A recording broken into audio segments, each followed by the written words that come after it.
नमस्कार दोस्तों, एक बार फिर हाजिर हैं आपके लिए योग वशिष्ठ के एक महत्वपूर्ण अंश को लेकर जो आपके जीवन को सहज और सरल बनाए। दोस्तों, क्या केवल पूजा पाठ करने से मोक्ष मिल सकता है? क्या संसार में रहते हुए भी मनुष्य मुक्त हो सकता है? और आखिर वह कौन सा मार्ग है जो इंसान को भीतर से शांत कर देता है? इन प्रश्नों का उत्तर मिलता है योग वशिष्ठ के दूसरे प्रकरण में। इसकी पहली वीडियो में पहला प्रकरण समझाया गया है, तो आप वीडियो देख सकते हैं। योग वशिष्ठ के दूसरे प्रकरण में मुमुक्षु व्यवहार प्रकरण क्या है यह समझेंगे।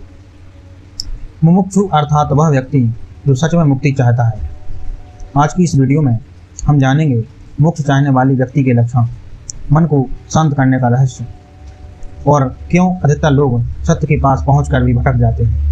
वीडियो अंत तक जरूर देखिएगा दोस्तों, क्योंकि अंत में एक ऐसी सीख मिलेगी जो आपके जीवन को देखने का तरीका बदल सकती है। जब श्री राम को संसार से वैराग्य हो गया, तब उन्होंने महर्षि वशिष्ठ से पूछा कि हे गुरुदेव, यदि संसार दुखों से भरा है तो मनुष्य मुक्ति कैसे पाए?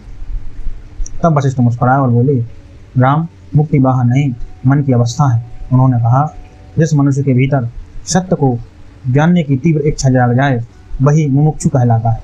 लेकिन केवल इच्छा काफी नहीं है, उसके जीवन में कुछ विशेष गुण होने चाहिए। वशिष्ठ कहते हैं, विवेकः प्रथमः द्वारम, विवेक मुक्ति का पहला द्वार है।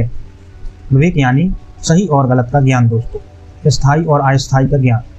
और व्यक्ति हर चमकती चीज को सुख समझ लेता है, वह कभी शांत नहीं रह सकता।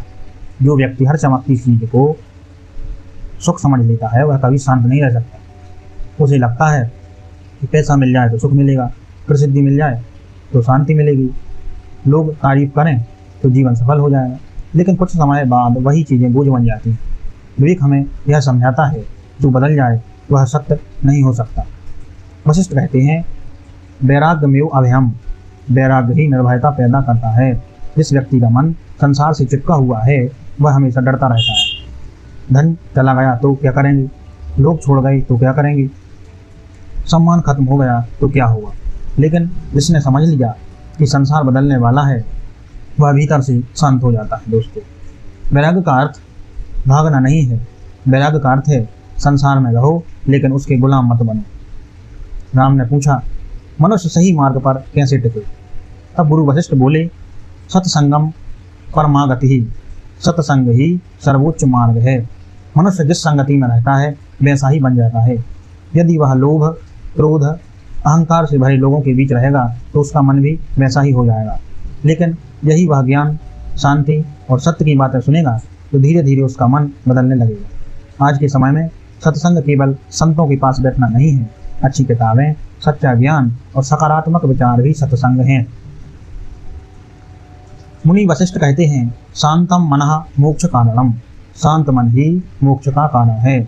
आज मनुष्य का मन हर समय भाग रहा है, कभी भविष्य की चिंता में, कभी अतीत का पछतावा। लेकिन जो वर्तमान में जीना सीख जाता है उसका मन धीरे धीरे शांत होने लगता है। वशिष्ठ राम से कहते हैं कि मन को जीतना ही सबसे बड़ी विजय है। यदि मन शांत है तो कठिन परिस्थिति भी छोटी लगती है, लेकिन यदि मन अशांत है तो सारी दुनिया मिलने पर भी सुख नहीं मिलता। दोस्तों, आज पूरी दुनिया बाहर की तरफ सफलता के पीछे भाग रही है। हर कोई बड़ा बनना चाहता है, लेकिन बहुत कम लोग हैं जो यह पूछते हैं कि भीतर से शांत कैसे हुआ जाए। सोशल मीडिया ने तुलना बढ़ा दी है। दूसरों की खुशी देखकर लोग अपने जीवन से दुखी हो जाते हैं।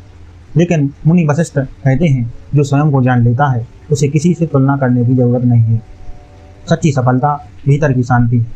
अंत में वशिष्ठ राम से कहते हैं, मन एव मनुष्याणाम कारणम बंधो मोक्षयो, मनुष्य के बंधन और मोक्ष का कारण मन ही है। यदि मन इच्छाओं में फंसा है तो वही बंधन है, यदि मन शांत और जागृत है तो वही मोक्ष है। तो दोस्तों, योग वशिष्ठ का मुमुक्षु व्यवहार हमें सिखाता है कि मुक्ति कहीं बाहर नहीं, वह हमारे मन की शुद्धता और जागरूकता में छिपी।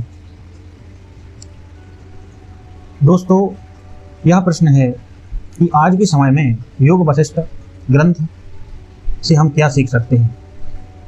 आज इंसान के पास मोबाइल है, इंटरनेट है, मनोरंजन है, लेकिन फिर भी मन बेचैन है। हर व्यक्ति बाहर से सफल दिखना चाहता है, लेकिन भीतर से टूट रहा है। योग वशिष्ठ ग्रंथ हमें सिखाता है, जो व्यक्ति केवल दुनिया को बदलने में लगा है वह कभी शांत नहीं हुआ, लेकिन जो स्वयं को समझने लगता है उसके जीवन में शांति आने लगती है। आज मुमुक्षु होने का अर्थ है भीड़ में रहकर भी अपने मन को संभालना, तुलना से दूर रहना, दिखावे से ऊपर उठना और बाहरी सफलता से पहले भीतर की शांति को महत्व देना, क्योंकि अंत में मनुष्य को सबसे ज़्यादा आवश्यकता धन की नहीं, शांत मन की होती है। दोस्तों, वीडियो अच्छा लगा हो तो एक लाइक और कमेंट जरूर करें और वीडियो को शेयर करें, तो चैनल को सब्सक्राइब करें। नमस्कार।